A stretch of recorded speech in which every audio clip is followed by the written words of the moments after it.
started today's daf, this daf Nun Vav Amid Aleph, and we're on the fourth line of the Gemara, where Rava Amar Afilu Pisla.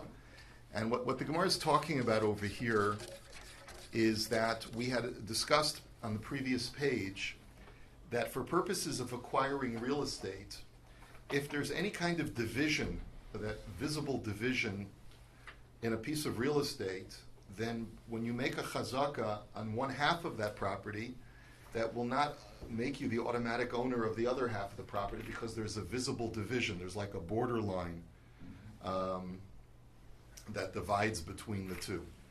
So if there's a borderline or there's some kind of shrubbery that divides between the two halves of the property, making a chazaka on one side will not make you the owner of the other side. Okay? So based on that, the Gemara then had gone into a discussion, does this apply to other halachas as well? And Rabbi said that it does apply to other halachas, it applies to Hilchas Shabbos as well. And so we know that there's a halacha that if a person does an act of hotza'ah in Rishus Harabim, he carries 4 amos in Rishus Harabim, an object that's the size of a kikos seves, a size of a dried date, so then the halacha is that he's done the malacha. What if he carries a half of a date in one Rishus Harabim and a half of a date in another Rishus Harabim? If they're two different Rishus Harabims, so then you can't conjoin the two carryings to make him liable. So as far as the shrub is concerned that divides the two properties, that will also exempt him from having done a malacha because he's done the act of two halves of an act of carrying on two separate domains. In the same vein, Rava had said that this applies even if it's not a full-blown shrub, but even something called a pisla, even which is like a makom petur, a very flimsy kind of structure that's less than 10 tfachim high, but it demarcates a differentiation between the two plots of land. Ba'az de Rava l'taimei, the Amar Rava Rishus Shabbos Rishus Gittin Dami. And Rav is consistent because he had said that just like by the laws of Gittin, when a man wants to give his wife a get, he has the option of throwing the get on a plot of land that belongs to her. Let's say instead of throwing it, he throws the get, and instead of it landing on the land itself that is owned by his wife, it lands on a fire hydrant that is on top of her property, that is not part of the property. So even though it's a very small structure, it's what we call a makom petur, nevertheless she's not divorced because it's not officially on her property. Therefore you see that even flimsy, small structures are considered to be distinct from the domain itself, and therefore can act as a divider for the purposes of Hilchas Shabbos as well. So that concludes that discussion. But now the Gemara's question is, okay, now the person who started this whole discussion was Rabbi Yochanan. And he had said that there needs to be if there's a division, you have to make a chazaka in both halves of the property. Ein sham lo meitzer v'lo chatzav mai.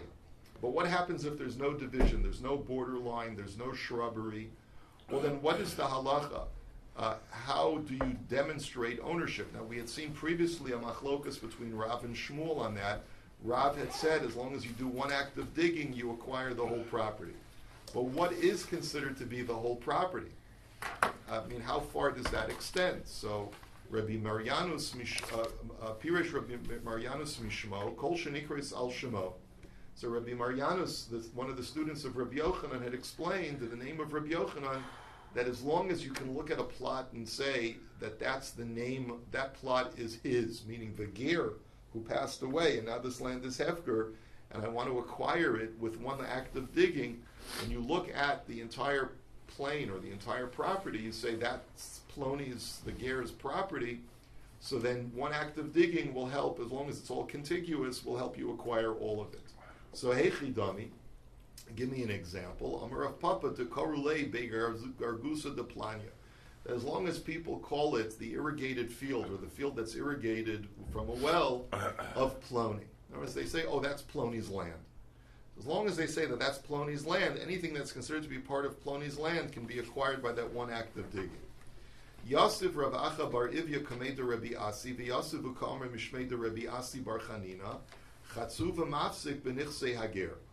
he had said this halacha that a chatzuva, which is what we had established, or chatzav is what we had called it before in the Hebrew, is a type of shrub, and it is considered to be a division in the property of a convert who passes away, and therefore his property becomes hefker, such that if you want to be kona it, like we said before, you have to make a kinyan on both sides of the shrub. So my chatzuva, what's the importance of this chatzuva? Like, why is it considered to be such an important demarcation? Amar Rav Yehuda Amar Rav Shabo Tichein Yehoshua LiYisrael Esaretz, because that's exactly the type of plant that Yehoshua ben Nun used to demarcate the divisions of property among the different shvatim and the different families among the shvatim. Va'amar Rav Yehuda Amar Rav Lamana Yehoshua Ela Ayoros Ha'omdos Ala Gvulin. And now that we're having a discussion about Yehoshua, let us further, and the land that he allotted, let's further clarify that when you find in Sefer Yehoshua, which Yehoshua ben Nun himself authored, when you find the names of various different cities, you should note that that is not an exhaustive list of cities that were in Eretz Yisrael at the time, but rather it is a list of cities that dotted the borders of pieces of parcels of property, meaning that the psukim only delineate landmarks of cities, city landmarks that demonstrate a border, either the borders between Eretz Yisrael and other countries, or the borders in Eretz Yisrael between one shevet and another shevet. So that's the point, is that there were many more cities. Amar Rav Yehuda, Amar Shmuel, Kol Sheher Eyu HaKadosh Baruch Hu L'Moshe, Chayev B'Maiser. Another statement by Rav Yehuda having to do with the land of Eretz Yisrael and its delineations is that if you want to know what part of Eretz Yisrael is Eretz Yisrael proper for the purposes of Trumas and Maasros, the determination is what land did God show to Moshe before Moshe died. When Hashem said, go to Har HaAvarim, Har Nevo, and I'm going to show you the land. Now, only those parcels of land that Hashem showed Moshe are considered Eretz Yisrael proper. So the Gemara says, Lafu Kemai. Well, what are you coming to exclude? And like Tosfos says, obviously you're not coming to exclude Europe and Africa, right? That's obvious that's not part of Eretz Yisrael. So there must be something that you're coming to address that you might have thought that was part of Eretz Yisrael but is not. So Lafuke Kine Knizi V'Kadmoni. It's coming to exclude the lands of these three Canaanite tribes that Hashem, you see, Hashem had originally promised to Avram Avinu 10 Canaanite tribes' lands. And, Emori, Prizi, Girgashi, Yavusi, etc. But there were other, the Kani, Knizi, and Kadmoni are also mentioned in Parshas Lech Lecha. But later on, when the lands of the Canaanites are listed, there's only 7 nations.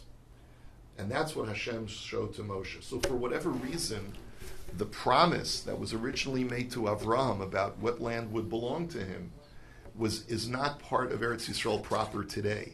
Perhaps when Mashiach comes, it will be. But for now, it's not part of Eretz Yisrael, as far as the halachos of Trumas and Maasros. And those are the lands of Kani, Knizi, and Kadmoni. And it seems like these are either north of Eretz Yisrael or east of Eretz Yisrael. Or it could be even south of Eretz Yisrael. Tanya, Rabbi Meir Omer Naftucha Arva V'Shalma, Rabbi Yehuda Omer Har Seir Amonu Moav, Rabbi Shimon Omer Ardiskis Asya Ve'Aspamia. And so there's a machlokas as to where these three tribal lands are. One opinion is that they are Naftucha, Arva, and Shalma. Arva sounds like Arabia, which would mean that it's all the way down to the south. Rabbi Yehuda says it's Mount Seir, Ammon, and Moab, which we know is in the Transjordan, east, like where the Jordan is now. And Rabbi Shimon Omer, Ardiscus, Asya, and Asbamia, and no one has any idea what these places refer to. Now, it's Asia. Well, it could be, but that's the problem, is that once you go into a different continent, and Asbamia is usually translated as Spain, but it's too far. So it's really unclear as to what this means. Yardstroll says that Ardiscus is Damascus. Yeah. Which is, it could be therefore that it's to the north. Yeah, it could be that these are lands to the north. Okay. And it could therefore be that the machlokis is Rabbi Meir says go south, Rabbi Yehuda says go east, and Rabbi Shimon says go north. Next Mishnah. Hayu shnayim me'idim oso sha'achla shalosh shanim v'nimtzu zomimin mishalnu lo etz hakol.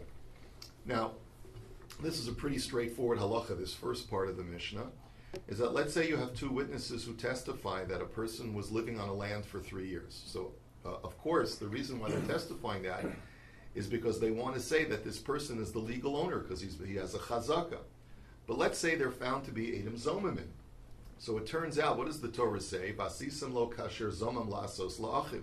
That you assess them with the same kind of damage that they sought to do to their fellow Jew. What they were really trying to do was to usurp the property away from the rightful owner and give it to the guy on whose behalf they're testifying. So let's say the property was worth $100,000. So if they were trying to take away $100,000 property from the real owner, they have to pay $100,000 to the rightful owner. He gets to keep the property, plus he makes $100,000 from these false witnesses. So that's pretty straightforward. That's the standard halacha. But here's where it gets interesting. Shnayim barishon, shnayim bashni, shnayim bashlishis, mishalish and b'neihem. Let's say you have 3 sets of witnesses, 6 guys, right? Because there's 2 witnesses per group. And the first group says he lived there in 2014. The second group says he lived there in 2015. And the third group says he lived there in 2016. So they've established that he has a chazaka. Let's say they're all found to be Edom Zomamin. All 6 are proven to be not having been capable of giving testimony. So the halacha is they're all called the Edom Zomamin. And between the 6 of them, between the 3 groups, they have to split the cost of that $100,000. So each pair of witnesses would have to pay $33,000. And so that's an interesting idea, because even though each pair of witnesses independently did not testify that the guy is the owner, but since they're joining together through their joint testimony, they're going to be depriving the owner of the property. They've all participated, and therefore they all have to pay the penalty. Tosfos asked the simple question. He says, why can't each group simply say, how was I supposed to know that another group was going to come along and testify? Right? And so Tosfos answers, he says, it's clear when you come to Beis Din that the whole reason why Beis Din is interested in your testimony is because they want to see if a person can demonstrate ownership. So if Beis Din is asking for your testimony and you're willing to testify, then you can't say, I didn't know. Of course you knew. You knew that you were contributing to the testimony of establishing ownership. Okay. Shlosha achim ve'echad mitztarif imahem hare'elu shalosh edus ve'hein edus echas lahazama. So now it really gets interesting, this third case. Let's say you have 3 brothers, Reuven, Shimon, and Levi. And you have a third guy off the street. We'll call him, we'll call him Yaakov. Okay? So you have Reuven, Shimon, and Levi. And Reuven and Yaakov testify that he lived on the land in 2014. Shimon and Yaakov testify that he lived on the land in 2015. And Levi and Yaakov testify that he lived on the land in 2016. So the Mishnah says that since they're each set of witnesses is testifying on something different, this is not a problem of relatives testifying on the same case. They're all testifying on a different aspect of this issue. And because they're testifying on different aspects of the issue, they're not joining forces as far as negating each other's testimony just because they're brothers. And therefore, if they are saying the truth, you can use their testimony and award the property to the person in question who has the chazak. However, let's say they're all found to be false witnesses, Reuven, Shimon, Levi, and Yaakov. So in that situation, because the testimony has an aggregate power of awarding a chazaka, therefore they also turn out to be Edom Zomamin as far as their liability to pay. So on the one hand, we can separate out their testimonies because they're all talking about different things. And so you're not relying on joining together 2 brothers for one issue, for one testimony. But as far as the aggregate, as far as what we get out of the testimony, if they're all found to be liars, we will assess them all, and therefore each set of witnesses will have to pay $33,000 each. And it turns out that this liar Yaakov, right, who joined together with each group, will end up having to pay half, because in other words, each group of witnesses pays us each witness each group pays a third.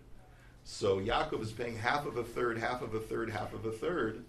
That's going to turn out to be a full half, right? It's 3/6, so that's a full half. And then the other three brothers will each pay 1/6 of the cost. So the Gemara now says, "Masnisin delok Rabbi Akiva." Our Mishnah seems to be not like Rabbi Akiva. The Tanya, Amar Rabbi Yossi kishaholach Abba Chalafta Eitzel Rabbi Yochanan ben Nuri lil Motorah, v'Amri lo Rabbi Yochanan ben Nuri Eitzel Abba Chalafta lil Motorah. So, and how do we know this? Because there's a story that Rabbi Yossi relates that, and it's not clear whether Abba Chalafta went to Rabbi Yochanan ben Nuri to study Torah, or Rabbi Yochanan ben Nuri was subservient to Abba Chalafta. But they were studying Torah together one day. And Amar Lo, and one said to the other, Harei sha'ach lashana rishona b'fnei shnayim shniyim b'fnei shnayim shlishis b'fnei shnayim mal. And the question was, what if a person consumes the produce of the land to demonstrate a chazaka, but he does it in front of three different sets of witnesses? One set of witnesses the year one, the second set of witnesses in year two, third set of witnesses in year three. Has he established the chazaka? So Amar Lo, Harezu chazaka. So the other one said, yeah, that's a valid chazaka. So Amar Lo, Afani Oimer, Kain Elosh Rabbi Akiva Cholek Badover Zeh. He says, yeah, I agree with you, but Rabbi Akiva, what are you going to do? Rabbi Akiva disagrees. Shahaya Rabbi Akiva Omer, Davar velo Chatzi Davar. Because Rabbi Akiva was of the opinion, he says, see, the Torah says, Al Pi Shnayim Edom Yakum Davar, that through two witnesses the matter shall be established. So the matter is the establishment of ownership.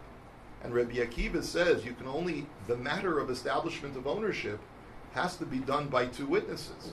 It cannot be done by disparate witnesses who all contribute to an aggregate demonstration of ownership. So Rabbi Akiva would hold that this doesn't work. You need to have two witnesses on all 3 years, or the guy cannot establish a chazaka. So v'Rabbanan haydover v'lo chatzi dover my avdilai. So now the question is, what do the Chachamim do with that pasuk? That seems to be a good derivation for Rabbi Akiva. Why did the Chachamim disagree? So ilay malemuute echad omer echas begaba ve'echad omer echas bekreisa hai chatzi davar chatzi edusi. So the Gemara says maybe you would suggest that the rabbis would say that the word davar is to exclude the following scenario. Let's say you have two guys. And they are witnesses to the fact that a girl is now a mature adult for the purposes of halacha, as far as whether she was makabel kiddushin and for many other purposes in halacha. We want to know, has she reached puberty yet or not? So one of the two witnesses says that I saw one pubic hair on her backside, and the other one says I saw one pubic hair on her front side. Now, in order to establish that a girl has reached puberty, the witnesses have to see two pubic hairs. If it's only one pubic hair, we suspect that maybe it was a wart that had grown a hair and is not really a sign of puberty. So the question is, maybe that's where the rabbis would agree, and they would say, since one witness is testifying on one part of her body and the other witness is testifying about another part of her body, so therefore they can't be conjoined, and therefore there's no real testimony that she's an adult. So the Gemara says, but that can't be what the word davar is coming to in the pasuk, because that's not davar, that's edus. In other words, that's not two separate matters, that's two separate testimonies. Two witnesses are not testifying about the same thing, so obviously that's not going to work. So that can't be what the word davar is coming to exclude. So but rather they would agree that it's coming to exclude the following case. Two witnesses, you have two sets of witnesses. Two witnesses say that we saw a pubic hair on her backside. Two witnesses say that we saw a pubic hair on her front side. Now in that situation, that's where you have two witnesses testifying about the same thing, but two different sets testifying about two different aspects of the same case. That's where the rabbis would agree that you cannot conjoin the two testimonies. Why is that? Because you need to see two pubic hairs adjacent to each other in order to establish puberty. And therefore, even though by taking the two testimonies together, she has two pubic hairs, nevertheless, they're not conjoinable, because for the purposes of establishment of adulthood, you need to have the two hairs seen by two witnesses to establish the matter, her status as an adult. And that's why it's different over here. The rabbis, however, would hold that in our case, you can take sequential testimonies. In other words, you can conjoin testimonies that where it's not necessary for them to see all 3 years. Because since we're dealing with chronology, obviously, everyone is seeing a different period of time. When it comes to the establishment of adulthood, so the two witnesses need to see both hairs together. You need to have two witnesses who see two hairs. When it comes to the establishment of a chronological residence, so then you could have different witnesses witnessing different stages of that process, and they can be conjoined. That seems to be the distinction that the Chachamim are making, whereas Rabbi Akiva says, no, there's no distinction, regardless of whether it's the establishment of two hairs at the same time, it has to be by two witnesses, plus even a chazaka, which is chronologically sequential, still has to be done by only two witnesses, and you can't conjoin different testimonies that testify about different periods of that same chronology. Okay, so now the Gemara says, Omar Rav Yehuda, Echad Omer Achla Chitim, Echad Omer Achla Sa'orim, Harezu Chazaka. Comes along Rav Yehuda and he says that let's say you have two witnesses who want to testify that a person lived on a property for 3 years. And here the two witnesses are testifying, it seems, on the same property, on the same period of time, but there's a discrepancy in their testimony. One witness says that the guy was living on the property consuming the wheat on the property for 3 years, and the other guy says he was there for 3 years consuming the barley on the property. So Rav Yehuda says that's fine. It's not a problem, even though there's a discrepancy, but we can join the two testimonies and we make it as one testimony that the guy was living there for 3 years. So Maskef lo Rav Nachman elameata echad omer achla rishona shlishis v'chamishis ve'echad omer achla shniya revius v'shishis achanami da'avya chazaka? Question mark. So Rav Nachman says that doesn't make any sense. Rav Nachman is under the assumption that each one is being accurate in their testimony, and that one guy who saw him eating wheat is not testifying about the same time period as the guy who saw him eating barley. So you're not testifying about the same chronological period. You saw him eating wheat during one period, you saw him eating barley during another period. How can you conjoin the two testimonies? They're not testifying about the same time period. So the Rav Yehuda clarifies and he says, no, you misunderstood me. Amalei Rav Yehuda, Hachi Hashta Asam, Bishas de Kamasid Marlo, Kamasid Mar. Acha to Ravayu b'chadashasa kamasadi. Ma'ika l'meimar ben chiti l'sari labadai tayudinshi. He says, no, I would agree with you in a situation where they're testifying about different chronological periods. Let's say one witness is testifying that he lived there year 1, 3, and 5, and the other guy testifies he lived there year 2, 4, and 6. Of course you can't conjoin those two testimonies. They're not testifying about the same thing. But what I'm saying, therefore, that would not constitute a chazaka. He says, but what I'm talking about is we assume that they're testifying about the same guy during the same chronological period. What are you going to say? One guy said wheat, the other guy said barley. People don't know the difference. In other words, if I took you to a farm and I showed you a bunch of wheat growing, would you know whether it's wheat, oats, barley, or rye? City slicker. You're a city slicker. You don't know. So that's what we assume. Interesting, there's a Rashbam on the bottom where in my Gemara, it's not in this Gemara, but in my Gemara, there's a discrepancy in Girsa, where, because the Rashbam says, Ein mevinim yafa ben kema komas chitim lekomas sa'orim. People don't know how to distinguish that well between stalks of wheat and stalks of barley. But there's a Haggah that says that the Girsa is, Ein mevinim yafa ben kemach chitim lekemach sa'orim. Not komat, but kemach. People can't distinguish that well between wheat flour and barley flour. So the question really is, which one is more accurate? I would suspect that if I was a farmer living on a farm growing wheat, I would be able to tell you immediately what the difference between wheat and barley is. And maybe that's why there's a variant girsa over here. But when it comes to flour, maybe. In other words, the point is that witnesses can say that I know a guy was living there. They don't necessarily know how to eyeball either growing wheat or the flour that he's eating to know whether it's wheat or barley. Okay, let's go weiter. Now we're going to go to the Mishnah today. Hahu shtara dehava chasimi alei beitrei shachib chad minai uasa achva dehai dekoi v'chad achrina le'asudei achsimas yodei di'idach. So here's the following case. You had a situation. We know that there's a halacha that when two witnesses sign on a shtar, that's a kosher shtar. There was a promissory note that had two witnesses sign on it. But the lova, the debtor, challenged the shtar. He said it was a forgery. Now, what does a creditor have to do in that situation? He has to get the original two witnesses to testify, yeah, that's my signature. Now, the halacha is that when the original witness is there and he says, that's my signature, all you need is his singular testimony. That's all you need. But let's say he's not around. Let's say he died or he's in another country. So you can get two witnesses to say that's Plony's signature. So what happened was in this scenario is that there was a promissory note where one of the witnesses had already passed away. One of the witnesses was still alive. We're going to call him Peretz, okay? So Peretz is a signatory and he's still alive. We pull him out and he's all fine. There's another signatory, we'll call him Yehoshua. So you got Peretz and Yehoshua's deceased. But Zerach, Peretz's brother, recognizes Yehoshua's signature. So we need another witness. So Zerach brings another guy off the street, and Zerach and the guy on the street testify that that's Yehoshua's signature. So the problem is that Peretz and Zerach are brothers. Peretz testifying about his signature.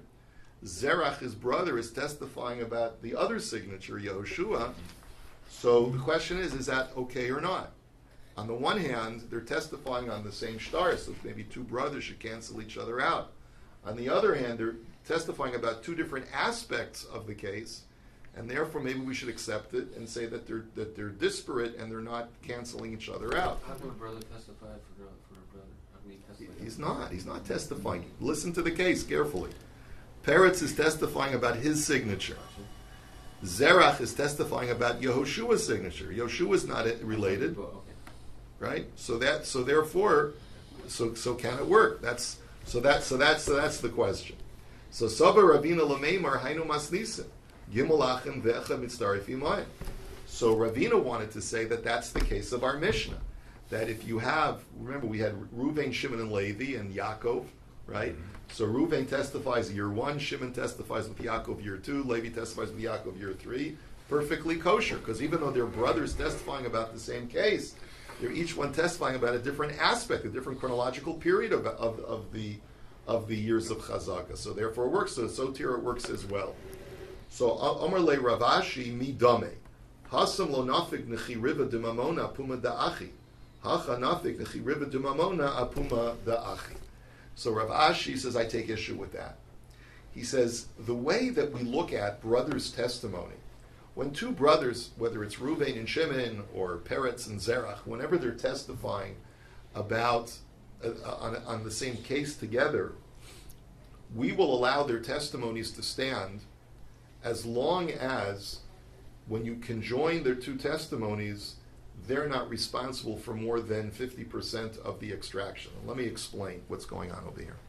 See, whenever you have two witnesses, the law states, and we've seen this before. I don't remember all the details of where we saw this before. Whenever you have two witnesses, let's say that this note is worth $100, and therefore Shimon owes $100. Each witness is responsible for no more than 50% of that $100 being awarded to the creditor. If one witness is responsible for 75% and the other witness is responsible only for 25%, then it's a lopsided testimony, and therefore it has to be dismissed from court.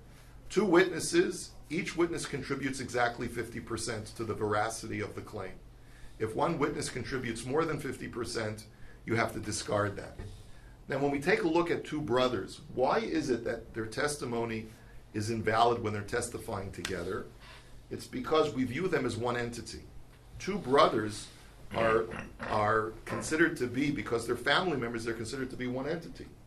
So maybe it's true that as long as they're testifying about different aspects of the case, they don't cancel each other out. But here's the problem. The problem is that if you view them as one entity, it'll turn out that Peretz and Zerach as one entity, which we call Ache, which we call the brother entity, is now responsible for more than 50% of the extraction on this promissory note. Peretz is responsible for testifying about his own testimony, so that's 50%. Zerach is responsible for 25% of that because he's testifying on half of the other guy, Yehoshua's signature, and therefore putting them together is that you have a brotherly entity that's now responsible for 75% of the extraction. If that's the case, then it doesn't work. You see, in the case of our Mishnah, each one of the brothers is not assuming more than 50%. Yaakov is 50%, and each brother is contributing 16%, or a sixth of the testimony. So no one is going more than 50%. Even if you were to conjoin all the brothers together, you still wouldn't have more than 50%. You'd have 50%. All of them conjoined together are contributing 50% because Yaakov is contributing 50%.